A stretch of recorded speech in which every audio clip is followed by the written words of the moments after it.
Hello friends, இன்றைக்கி நாம் செய்ய போகிறது பார்த்திங்கன்னா மட்டன் குழம்பு செய்ய போகிறோம். அதுக்கு தேவையான இன்க்ரீடியன்ட்ஸ் பார்த்திங்கன்னா ஆயில் ஊற்றிட்டு தக்காளி, வெங்காயம், பூண்டு, இஞ்சி இதெல்லாம் போட்டு நல்லா வணக்கணும்.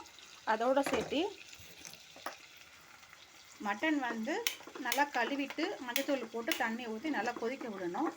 ஒரு 3 விசில் விட்டுடணும், அது நல்லா வேகிற வரைக்கும்.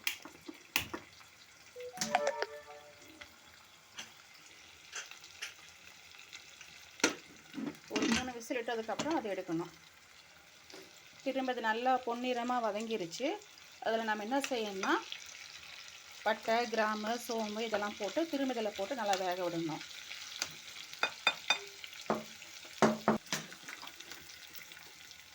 அதில் பிரியாணி இலையெல்லாம் போட்டிருக்கேன். பட்டை 2 போடுறேன். இதோட 2 ஏலக்காய் போட்டிருக்கேன்.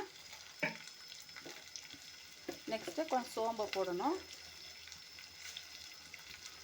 இது நல்லா பொன்னிறமாக நல்லா வதங்கணும்.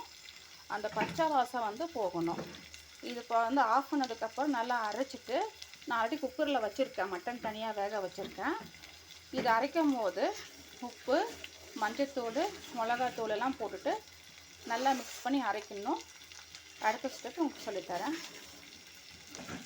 பொன்னிறமாக வணங்கிருச்சு. இதை நம்ம இதை ஆஃப் பண்ணிடுவோம். நெக்ஸ்ட்டு மிக்ஸியில் அரைச்சிருவோம்.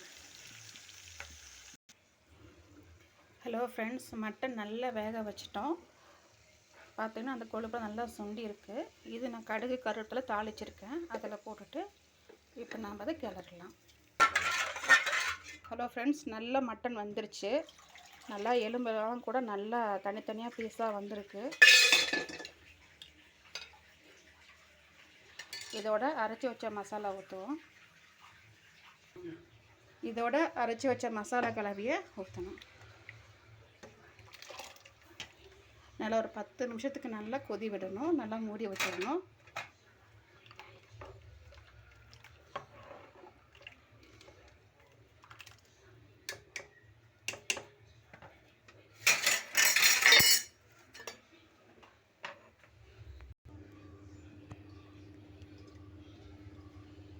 மட்டன் குழம்பு ரெடி ஆயிடுச்சு.